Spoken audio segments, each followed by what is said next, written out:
Graça e paz, aqui é a pastora Juliana do audiobook Campo da Batalha da Mente, 12. Uma mente Uma mente preocupada, ansiosa e capítulo 12. preocupada. Deixa a ira e abandona o furor, não te impacientes. impacientes. Salmos Salmos 37, 37, 8. 8. A A ansiedade e a ansiedade e a preocupação são preocupação ataques à mente que pretendem nos desviar a atenção de servir ao Senhor. O inimigo também usa esses tormentos para empurrar a nossa fé para baixo. Assim, não pode aumentar e nos ajudar a viver em vitória. Algumas pessoas têm tal problema com a preocupação que poderia até mesmo ser dito que elas são viciadas em preocupação. Se elas não têm alguma coisa pessoal com que se preocupar, que elas são elas se viciadas em preocuparão com a preocupação. situação Se de elas outra não têm pessoa. alguma coisa Eu tinha pessoal com esse que se problema, preocupar, por isso estou bem com que se qualificada a preocupar, descrevê-lo. ela se preocupa Como com a estava situação da constantemente outra me pessoa. preocupando a Ela respeito de tinha alguma esse coisa, problema, jamais estou bem desfrutei a paz qualificada pela qual para Jesus morreu para descrevê-lo. que eu tivesse. Como estava É constantemente me absolutamente preocupando a impossível respeito de preocupar alguma e coisa, viver em paz ao jamais mesmo desfrutei tempo. a Paz paz pela é qual alguma Jesus coisa morreu para que pode que eu ser tivesse. colocada em uma pessoa, é o fruto do Espírito. Gálatas 5:22. O fruto é resultado permanente da videira. João 15:4. Permanecer refere-se a entrar no descanso de Deus. Relatado no capítulo 4 de Hebreus, como também em outros lugares da palavra de Deus.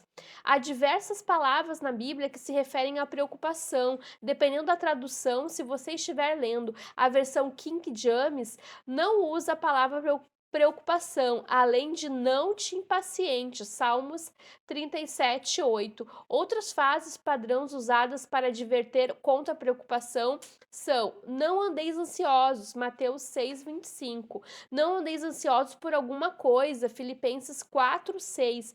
E lançando toda a vossa ansiedade, 1 Pedro 5, 7. Geralmente uso o Alpin Blib, que inclui diversas versões independentes de outras frases que se referem ao assunto.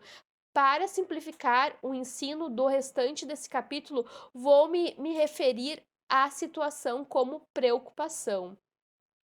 A preocupação definida. No dicionário Webster define preocupação como se segue: sentir-se apreensivo ou inquieto, fazer alguém sentir-se ansioso, angustiado ou inquieto, uma fonte de inquietação contínua. Também ouvi essa palavra definida como atormentar-se com pensamentos perturbadores. Quando vi a parte sobre atormentando-se com pensamentos perturbadores, decidi imediatamente que sou mais esperta do que isso. Acredito que cada cristão penso que os crentes têm que ter mais sabedoria, além de sentar-se por aí atormentando-se. A preocupação certamente jamais torna qualquer coisa melhor.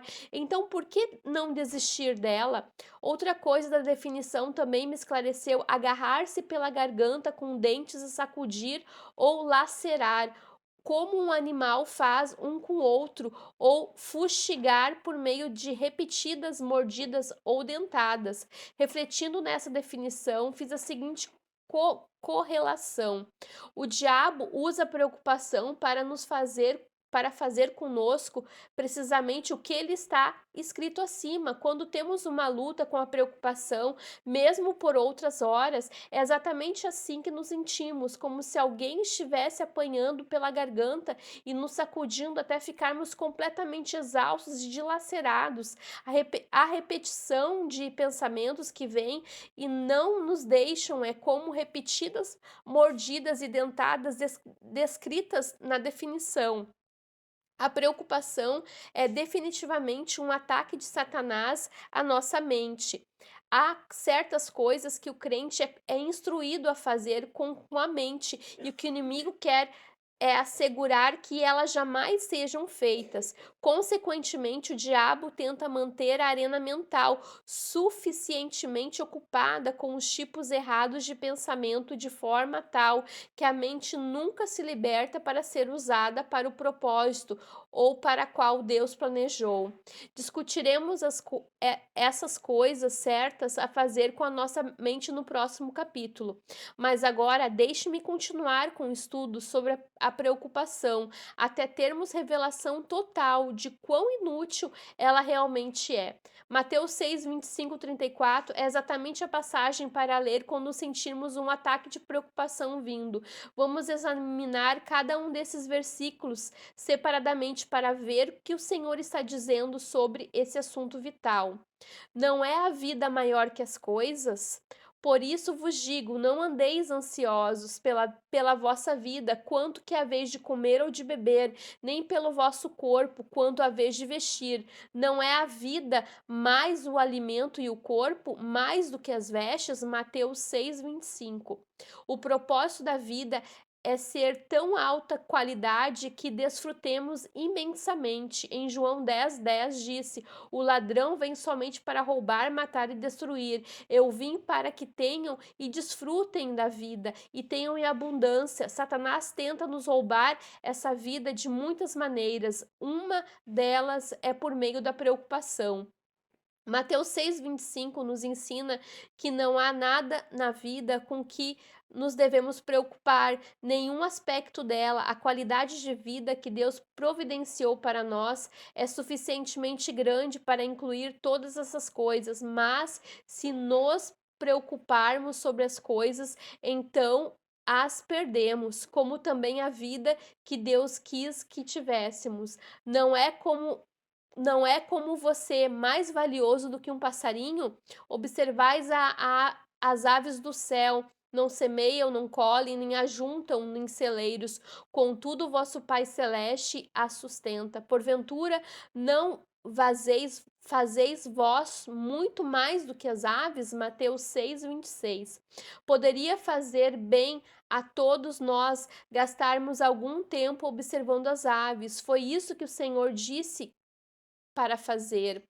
Se não todo dia, pelo menos uma vez em quando, precisamos tirar um tempo para observar e lembrar que nós mesmos, com os nossos amigos de pena, são bem cuidados. Eles literalmente não sabem de onde virá a próxima refeição. Apesar disso, jamais vi um pássaro sentado num galho de uma árvore tendo um esgotamento nervoso por causa da preocupação. O que o mestre quer dizer aqui, na verdade, é muito simples. Porventura não vaieis vós muito mais do que as aves, mesmo que esteja lutando com uma autoimagem pobre? Com certeza você pode acreditar que é mais valioso que um pássaro, ao ver como o Pai Celestial toma conta deles tão bem. O que você ganha por estar preocupado? Qual de vós, por, por ansioso que esteja, pode acrescentar um côvado ao curso da sua vida? Mateus 6, 27. O ponto principal, rapidamente estendido, é que a preocupação é inútil, não realiza nada de bem. Se não é assim, então por que preocupar-se? Por que ficar ansioso? Por que ficar tão ansioso? É porque andeis ansiosos quanto ao vestuário? Considerai como crescem os lírios do campo. Eles não trabalham nem fiam. Contudo, vos afirmo que nem Salomão, em toda a sua glória, se vestiu como qualquer um deles. Ora, se Deus veste assim a erva do campo, que hoje existe e amanhã lançará no forno, quanto mais vós, homens de pequena fé. Mateus 6, 28 ao 30. Usando essa ilustração de uma das suas criações, o Senhor assinala que se uma flor que não faz pode ser tão bem cuidada e tão bonita que excede esse brilho até mesmo Salomão com toda a sua majestade, então com certeza podemos acreditar e recebemos o cuidado e provisão. Portanto, não se preocupe nem fique ansioso. Portanto, não vos inquieteis dizendo o que comeremos, o que beberemos, como vestiremos, Mateus 6,31. Gosto muito de ampliar esse versículo mais um pouco e incluir mais uma pergunta: o que vamos fazer? Penso que Satanás envia demônios cujo trabalho é fazer nada mais que repetir a frase nos nossos ouvidos do crente o dia inteiro, e eles disparam perguntas difíceis e o crente gasta seu precioso tempo tentando encontrar uma resposta. O diabo está constantemente defragando a guerra no campo da batalha da mente, esperando enganar os cristãos em lutas longas, infindáveis e custosas. Note aquela parte do versículo 31 em que o Senhor nos instruiu a não nos preocuparmos nem ficarmos ansiosos. Lembre-se de que a boca fala aquilo que o coração está cheio. Mateus 12:34. O inimigo sabe que se ele puder deixar suficientemente coisas erradas circulando em nossa mente, elas finalmente acabarão saindo da nossa boca. Nossas palavras são importantes porque elas confirmam a nossa fé, ou em algumas ocasiões a nossa fé, a nossa falta de fé. Busque a Deus, não aos presentes, porque os gentios que se preocupam todas essas coisas, pois o vosso Pai Celeste sabe que necessitais de todas elas. Buscai, pois, em primeiro lugar o reino e a sua justiça, e todas as coisas vos serão acrescentadas. Mateus 6:32 e 33. Está claro que os filhos de Deus não devem ser como o mundo. O mundo busca coisas, mas nós buscamos ao Senhor. Ele nos prometeu que fizermos isso, ele nos acrescentará as coisas que sabe do que precisamos. Devemos aprender a buscar a face de Deus e não a sua mão. Nosso Pai Celeste se deleita em a dar aos seus filhos boas coisas, não apenas se não estivermos correndo atrás delas. Deus sabe que precisamos antes que pecamos, simplesmente fizermos nossos pedidos conhecidos dele. Filipenses 4:6. Ele os tornará realidade em seu tempo próprio e adequado. A preocupação não nos ajudará de jeito nenhum. Na verdade, ela retardará nosso progresso. Viva um dia de cada vez. Portanto, não vos inquieteis com o dia de amanhã, pois amanhã trará os seus cuidados. Basta cada dia o seu mal. Mateus 6:34. Gosto muito de descrever a preocupação, a ansiedade como gastar o dia de hoje tentando saber como será o amanhã. Vamos aprender a usar o tempo que Deus nos tem dado para aquilo que ele planejou. A vida é para ser vivida aqui e agora. Infelizmente, poucas pessoas sabem como viver cada dia em sua plenitude, mas você pode ser um desses. Jesus disse que Satanás, o inimigo da nossa alma, vem para roubar a sua vida. João 10:10. Não permita que ele faça isso nunca mais. Não gaste o dia de hoje preocupando-se com o amanhã. Você tem coisas suficientes acontecendo hoje. Isso precisa de toda atenção. A graça de Deus está sobre você e que você lide com qualquer necessidade sua hoje, mas a graça de amanhã não virá antes que amanhã chegue, então não desperdice o dia de hoje. Não ande ansioso, nem se quiete, não andeis ansiosos por coisa alguma, em tudo, porém, sejam conhecidas diante de Deus as vossas petições pela oração, pela súplica, pelas ações de graças. Desejos serem conhecidos por Deus. Filipenses 4:6. Esse é outro bom versículo para que ter uma mente quando vier um ataque de preocupação, recomendando enfaticamente falar a palavra de Deus com a boca. É uma espada de dois gumes que precisa ser brandida contra o inimigo. Hebreus 4:12 e Efésios 6:17. Uma espada na sua bainha não fará bem durante um ataque. Deus nos deu a palavra, use-a.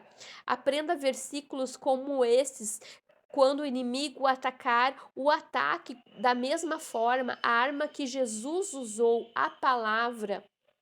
Lance fora a racionalização, refutando toda altivez que se levante contra o conhecimento de Deus e levando cativo todo pensamento à obediência de Deus. 2 Coríntios 10, 5. Quando os pensamentos que lhe estão sendo oferecidos não concordam com a palavra de Deus, a melhor maneira de calar a boca do diabo é repetindo a palavra. A palavra saindo da nossa boca de um crente é como a fé para resplandecê-la e é mais efetiva arma que pode ser usada para ganhar a guerra contra a preocupação e ansiedade. Lance seus pensamentos sobre Deus, humilhai-vos e descei em vossa própria avaliação, portanto, sobre o poderosa mão de Deus, para que ele, em seu tempo oportuno, vos exalte, lançando sobre ele a vossa ansiedade, vossos cuidados, todas as vossas preocupações,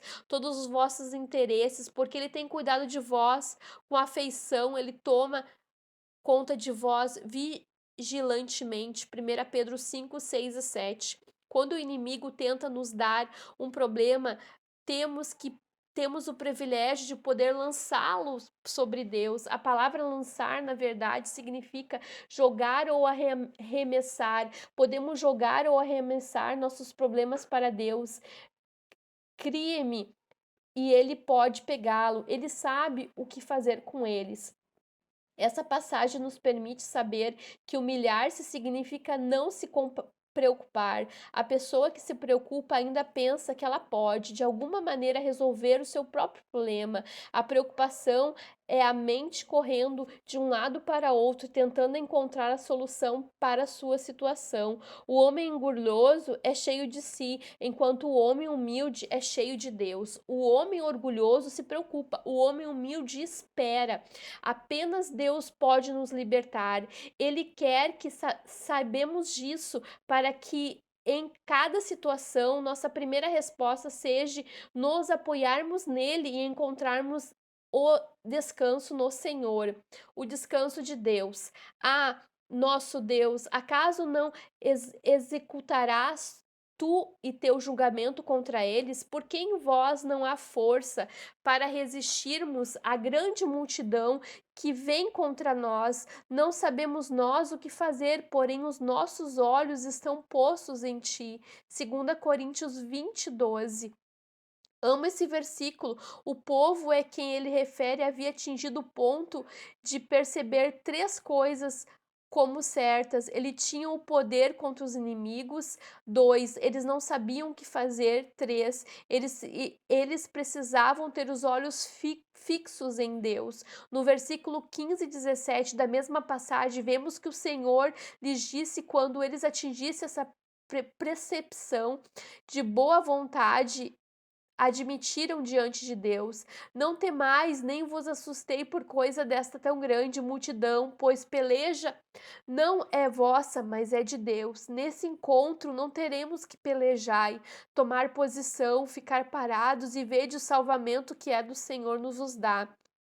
Qual é a vossa posição? É de permanecer em Jesus e entrar no descanso de Deus. É esperar no Senhor continuamente com os olhos fixos nele, fazendo com que ele nos direcione a fazer. Por outro lado, tendo temor reverente de nos movermos na carne. No que diz a respeito do descanso de Deus, gostaria de dizer isso: não há descanso em Deus sem oposição. Para ilustrar, compartilho com você uma história que ouvi certa vez envolvendo dois artistas que pediram que pintassem quadros da paz da mesma maneira que eles a percebiam. Um pintou um lado parado, calmo, bem atrás das montanhas. O outro pintou uma cachoeira impetuosa, espumante, na qual se inclinava contra uma árvore, contra um pássaro, repousando em um ninho e em seus galhos. Qual delas verdadeiramente retrata a paz? A segunda, porque não há paz sem oposição. O primeiro quadro representa estagnação. A cena pode ser serena, uma pessoa poderia ser motivada a ir para se convalescer. Ele pode oferecer uma bela imagem, mas não retrata o descanso de Deus. Jesus disse: deixo-vos a vossa paz, a minha paz vos dou. Não vos dou como dá o mundo. Sua paz é espiritual, é um descanso, é aquele que funciona durante a tempestade. Não não a ausência dela. Jesus não veio para remover toda oposição em nossa vida, antes, pelo contrário, veio para nos dar um enfoque diferente das tempestades da vida. Devemos tomar sobre nós o nosso jugo e aprender dele. Isso significa que devemos aprender seus caminhos para enfrentar a vida da mesma maneira que ele enfrentou. Jesus não se preocupava e nós também não temos que nos preocupar. Se você está esperando não ter nada com que se preocupar para, para parar de se preocupar, então provavelmente se devesse lhe dizer que você tenha que esperar por um longo tempo, porque esse tempo pode jamais chegar.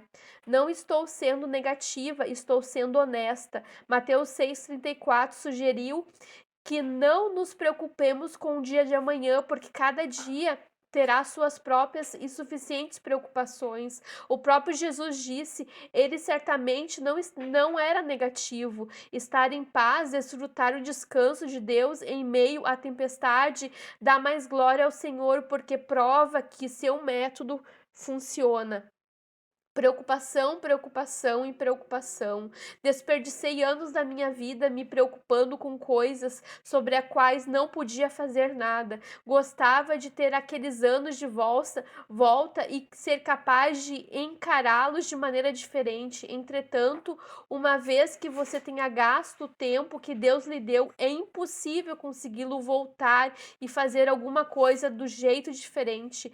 Meu marido, por outro lado, jamais se preocupou. Houve um tempo que ele ficava zangado com ele, porque ele não se preocupava comigo e se juntava a mim para falar sobre as possibilidades sombrias se Deus não estivesse presente e satisfazesse nossas necessidades. Sentada na cozinha, por um exemplo, e despejava as contas, talões de cheque, ficando mais descontrolada naquele momento, porque as contas eram mais do que o dinheiro. David ficava no cômodo próximo, brincando com as crianças, vendo a televisão enquanto elas pulavam nas contas e punham os rolos no cabelo. Lembro-me de ter dito um tom desagradável: por que você não vem aqui e faz alguma coisa em vez de ficar brincando enquanto tento resolver essa bagunça? Quando ele respondia: o que você quer que eu faça? Jamais poderia pensar em outra coisa. Deixava-me irritada o fato dele ousar em se divertir enquanto eu estava enfrentando uma situação financeira tão desesperadora. David me acalmava, lembrando-se que Deus tinha sempre satisfeito nossas necessidades e que nós estávamos fazendo nossa parte, que era dando dízimo, ofertas, orando e confiando. O que o Senhor continuaria a fazer na parte dele? Devo esclarecer que David estava confiando enquanto eu estava me preocupando. Ia para a sala com ele e as crianças e um pouquinho mais tarde os pensamentos voltavam a se mover em minha mente. Mais o que fazer? Como vamos pagar essas contas? E se? Então veria todos esses desastres na tela do cinema da minha imaginação. Execução de hipoteca, apreensão do veículo, embarque na frente dos parentes, amigos, tivéssemos que pedir ajuda financeira, assim por diante. Você já assistiu este filme ou teve todos esses tipos de pensamentos se envolvendo em sua mente constantemente? Claro que sim, do contrário, você provavelmente não estaria lendo este livro. Depois de acolher os pensamentos que o diabo estava oferecendo-me, por um instante voltava para a cozinha, pegava todas as contas, calculador, o talão de cheque e começava a confusão outra vez. Quando mais fazia, mais ficava irritada. Então repetia a mesma cena, gritava porque David e as crianças estavam se divertindo enquanto eu estava carregando toda aquela responsabilidade. Na verdade, o que estava experimentando não era responsabilidade, era o cuidado, algo que Deus havia me dito especialmente para lançar sobre ele. Olho para trás e vejo que desperdicei todas aquelas noites que Deus me deu nos primeiros anos de casamento. O tempo que ele nos dá é precioso, é um presente, mas eu dei ao diabo. Seu tempo era mesmo era seu mesmo. Use com sabedoria, você não passará por esse caminho outra vez. Deus satisfez todas as nossas necessidades e Ele o fez de diferentes maneiras. Ele jamais nos desaponta. Uma única vez sequer, Deus é fiel. Não se preocupe, confie em Deus.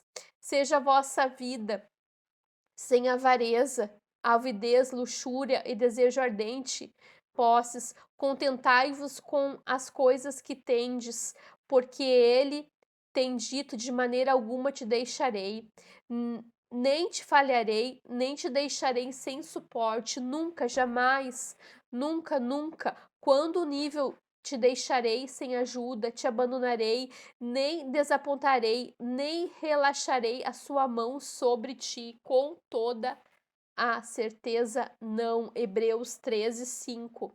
Essa é uma excelente passagem a ser usada para encorajar você, mesmo quando tiver preocupação sobre se Deus se fará presente ou não, ele se satisfará as suas necessidades. Nessa passagem, o Senhor está nos avisando que não precisamos ter uma mente no dinheiro, imaginando como tornar-se, como tomaremos conta de nós, porque Ele toma conta dessas coisas por nós. Ele prometeu que nunca ia falhar e nunca nos abandonar. Essa é uma excelente passagem para ser usada para encorajar você, mesmo quando estiver em preocupação sobre se Deus se fará presente ou não, se satisfará as suas necessidades. Nessa passagem, o Senhor está nos avisando que não nos preocupemos de ter a nossa mente no dinheiro, imaginando como tornaremos com conta de nós, porque Ele tomará conta dessas coisas por nós. Ele prometeu nunca falhar e nunca nos abandonar. Faça a sua parte, mas não tente fazer a parte de Deus. A carga é muito pesada para carregar e se você não for cuidadoso, você se quebrará sobre o peso dela. Não se preocupe, confia, inclina-se sobre, acredita, tem confiança no Senhor, fazei o bem, habita na terra e alimentada da verdade. Salmos 37:30. Que Deus abençoe grandemente a sua vida, que você receba essa palavra em nome de Jesus.